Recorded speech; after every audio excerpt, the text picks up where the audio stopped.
to a few members in my group that were actually saying, look, don't offer this for free. Keep the event for free, but put the rest behind a paywall.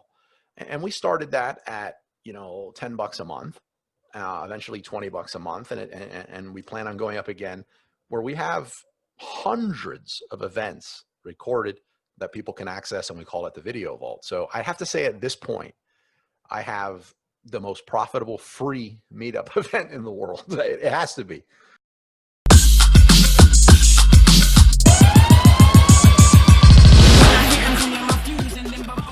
For myself as a community leader, and like when I moved to Miami, I was like, well, since I'm, you know, setting some roots here, I want to get some people together. So we started doing some meetups and things like that, even when I was just traveling, showing up. And then you were like, yeah, we do 20 meetups a month. And I was like, holy crap, like this is so, what goes on to make that happen? And I'm also curious for everybody else out there watching right now.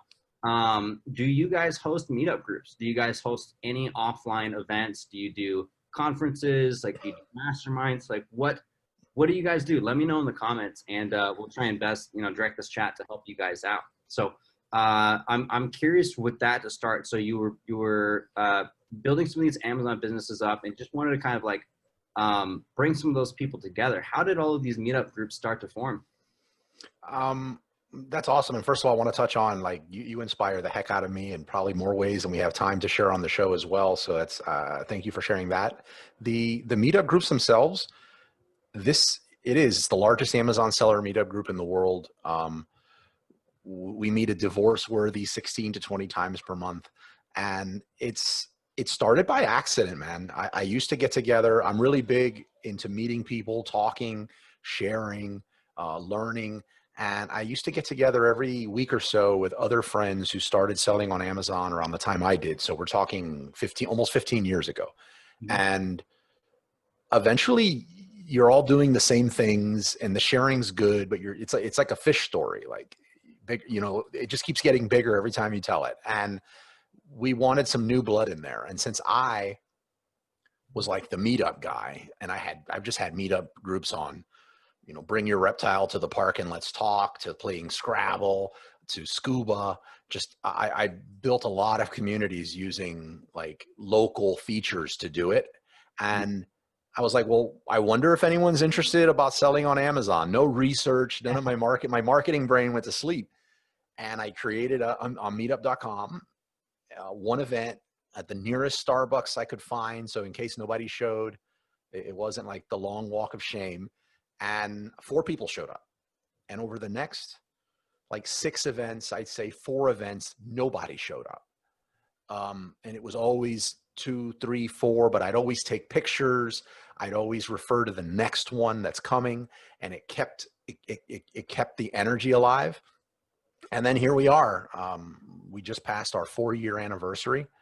And it's just an absolutely amazing group. I feel extremely humbled by it. Yeah. And it's so cool, like how you took that initial group and like built a couple of businesses within that. Like you have a mastermind group, you have like a monthly membership. So how did those pop up? Because you're like, okay, cool. We got some people all interested in one thing. I got some experience I can share. I want to bring everybody together. And all right, let's make another business out of this. How did that go down?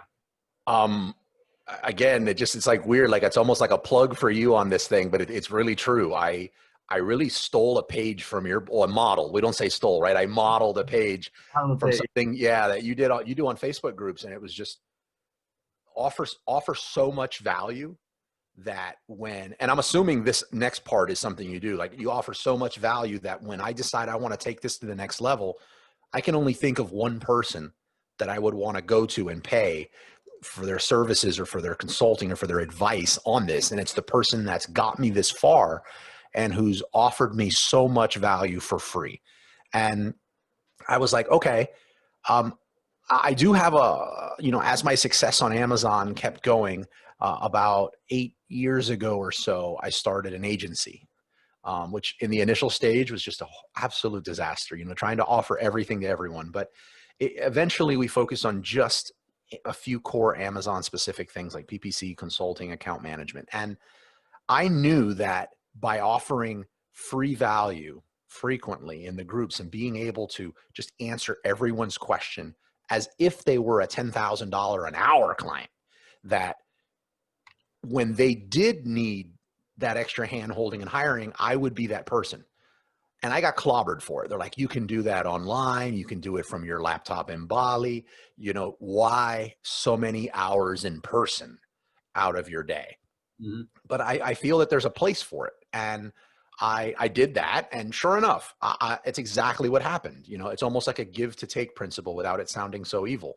And that's what happened. I started getting enough clients to complement my existing clients that, you know, if I needed to justify the time and an ROI, it was there. And then other people in the group kept asking for, you know, I can't make the event. Can you record it? And I started thinking, well, you know, all the back end that goes into that, I have a free meetup event. Why? And this took almost 2 years. I guess my marketing brain again was asleep. It took about 2 years for me to say, wait a minute. I mean, if you record it, maybe you charge a little bit. And I have to give credit to a few members in my group that were actually saying, look, don't offer this for free. Keep the event for free, but put the rest behind a paywall. And we started that at, you know, $10 a month, eventually $20 a month. And we plan on going up again, where we have hundreds of events recorded that people can access. And we call it the Video Vault. So I have to say at this point, I have the most profitable free meetup event in the world. It has to be. Yeah. Yeah, that's incredible. And like the demand was clearly there. You know, these are people bugging you to say, hey, charge for this. Like, man, this is valuable. Let's make it worth your time. And like that's so important when a community is behind that. And they're like, we want more and we're happy to throw down. So it's like not even just validation, like, hey, would you guys pay for this? But they're like, we have money, take it, we want more. So how do you think people can kind of recreate some of that in their communities? I think you need to start with having, and I'm sure everyone does, having something of value to offer. Sometimes I really feel, and I've not done it this way, but I really feel this is the case, that value could be creating an environment for other people to get together. That's huge value, like that building community. So you don't have to be the smartest one in the room. So create that thing of value that you can do to bring people together. Have a plan. I mean, monetizing is important, but have a plan to sort of track success or rate success in a few different ways. Not just initially, like how much money am I getting because I sent out this email. And finally, consistency. Consistency, I can't emphasize that enough. Consistency, showing up, even when you're not feeling like it. It's to the point now where even if we cancel an event, which is so rare, we're still liable to have 30, 40 people on autopilot just because it's become part of who they are. Show up, you know, talk about, oh, we couldn't get our fix today. And what about our networking afterwards? And it just becomes part of their life. And that consistency and showing up is what creates that. Yeah, I really like how you say it becomes part of their life, because that's one of the most essential components for any really, really strong community or continuity offer, anything like that, where if people can't imagine their life, their business without it, they're going to stick forever. Like, is there any other like software or group that you've been a part of for like many, many years and you just like wouldn't, like, you don't even question, you're like, yeah, I'm paying for that every month, no doubt. Yeah. Well, definitely, GroupFunnels is a new one for me. I can't believe I didn't know that existed. That just really rocketed things in a direction I didn't know was possible. Because we also do heavily use Facebook groups. I don't believe that there's this separation of church and state between online and offline, like in real life. I actually believe if done correctly, it's a powerful marriage of what you can do. I didn't pay him to say tools. that. Sorry? I didn't pay him to say that, by the way. No, he didn't, man. It's turning almost awkward at this point. I keep giving you no, but it's true.